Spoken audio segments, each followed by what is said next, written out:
पे तो मैं कोई टिप्पणी नहीं करना चाहूँगा, परंतु मैं इसके साथ साथ एक बात कहना चाहूँगा कि जो यहाँ जानकारी मिली, लोगों से बातचीत हुई और यहाँ के एक प्रधान थे, वो फ़ोन भी करते हैं मेरे को, जो बताया ये गरीब आदमी के संग बहुत बड़ा अत्याचार हुआ है। और ख़ास तौर से मैं आपसे कहना चाहूँगा, उस अत्याचार के अंदर कुछ ऐसे भूमाफिया थे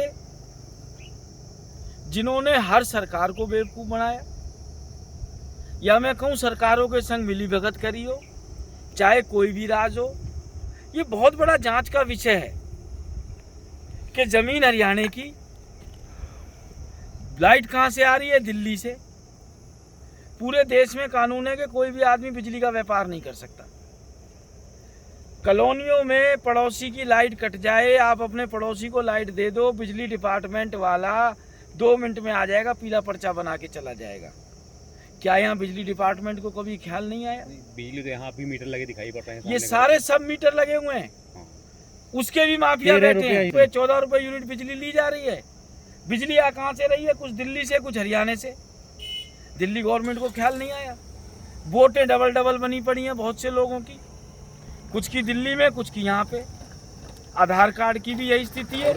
यहाँ जानकारी मिल रही और माफिया जब तक हावी नहीं होता, जब तक शासन प्रशासन और नेता उसका साथ ना दे। मेरी सरकारों से अपील है, चाहे दिल्ली सरकार हो, चाहे हरियाणा सरकार हो, जब वोट इनकी दिल्ली में है, बिजली में पैसा दिल्ली सरकार ने कमाया, आज दिल्ली सरकार पल्ला नहीं झाड़ सकती अपना। हरियाणा सरकार से बात करे दिल्ली सरकार, मिलके दोनों रास्ता निकालें। कुछ 1000 फ्लैट हमारे यहाँ डबुआ कॉलोनी में खाली पड़े हैं, कई साल से खाली पड़े। वहाँ पे भी लोग कुछ अवैध रूप से रह रहे हैं, कुछ को अलॉट हो गए हैं। उनको वहाँ पर शिफ्ट किया जाए, उनको पुनर्वास पे लिया जाए। और दूसरा, गरीब आदमी है, मुंह खोल के राजी नहीं है। यहाँ हर व्यक्ति ने पैसा दिया है, प्लॉट का बिना रजिस्ट्री के पैसा दिया है, पर्चियों में दिया है, जिस भी चीज में दिया है, और आज वो उसका नाम बताने को भी राजी नहीं है, क्योंकि उन भूमाफियाओं ने इतना डरा रखा है कि आप नाम बताओगे तो उल्टा केस बनवा देंगे तुम्हारे ऊपर। जानकारी ऐसी मिल रही है जो भी शासन का मलबा आपका लोग है, ये सूरजकुंड थाना है। यहाँ आपका खुद का ट्यूबवेल खराब हो जाए, रिपेयरिंग करा लो, थाने वाले देर से आ जाएंगे। क्या थाने वालों को नहीं पता था यहाँ कंस्ट्रक्शन हो रही है? उस समय इनको वन की जमीन नहीं दिख रही थी? क्या बिजली वालों को नहीं दिख रहा कि यहाँ बिजली का व्यापार हो रहा है? क्या जिले के प्रशासनिक अधिकारियों को नहीं दिख रहा? क्या फॉरेस्ट डिपार्टमेंट के अधिकारियों को नहीं दिख रहा? क्या रेवेन्यू के अधिकारियों को नहीं दिख रहा कि फॉरेस्ट की जमीन पे आप हर साल गिरदावरी चढ़ा रहे हो? उस गिरदावरी में आप क्या लिख रहे हो? खा रही है। वही गिनती चुनती के भूमाफिया हैं।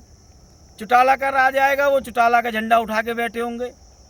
कांग्रेस का राज आएगा, कांग्रेस का झंडा उठा के बैठे होंगे। बीजेपी का राज आएगा, बीजेपी का झंडा उठा के बैठे होंगे। भूमाफिया वही हैं। क्योंकि यहाँ के लोग नहीं बोल रहे, इसलिए मैं किसी का नाम नहीं ले सकता। और मैं आपके माध्यम से एक बात और कहना चाहता हूँ, ऐसे ही हालात हमारी विधानसभा में गोंची गांव में बढ़ेंगे, आज नहीं तो कल।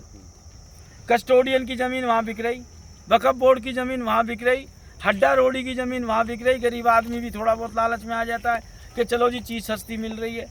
हालांकि मैं सबसे हाथ जोड़ के कह रहा हूँ कि भाई जो भी चीज़ लो पक्के कागजों में लो। जिसको पैसा दे रहे हो, कोई गुनाह नहीं कर रहे हो, ज़िंदगी भर की कमाई दे रहे हो आप अपनी। 50 की जगह 10 गज ले लो, 15 गज ले लो।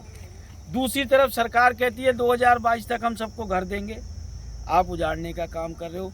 सबसे पहले हरियाणा सरकार, दिल्ली सरकार, क्योंकि इनकी वोटें कुछ की दिल्ली में भी हैं, आधार कार्ड दिल्ली के भी हैं, कुछ के हरियाणा के हैं। कहीं लाइट हरियाणा से आ रही है, कहीं लाइट दिल्ली से आ रही है।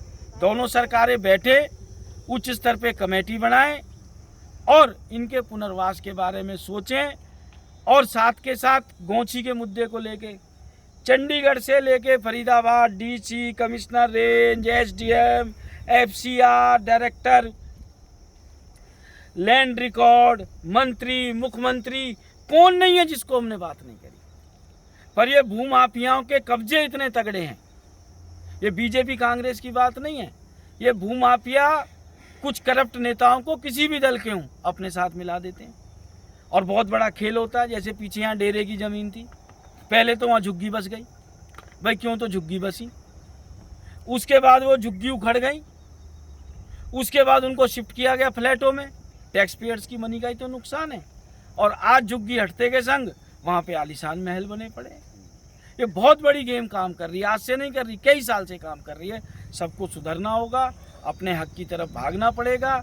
और सबसे पुनः हाथ जोड़ के विनती है हर गरीब भाई से, हर प्रवासी भाई से कि भाई जिसको भी 2 रुपये दो, अपनी पैसे के पक्के कागज़ तैयार करके दो, क्योंकि बिना कागज़ों के कोई भी आप प्रॉपर्टी खरीद रहे हैं, कहीं ना कहीं कुछ ना कुछ गलत कार्य आप भी कर रहे हैं। आपका भी फर्ज बनता है कि हम ज़मीन खरीद रहे हैं, जो आप पैसा दे रहे हैं उसकी पूरी रसीद लो, पक्के कागज़ लो, उसके बगैर ऐसे माफियाओं के चंगुल में ना फंसो।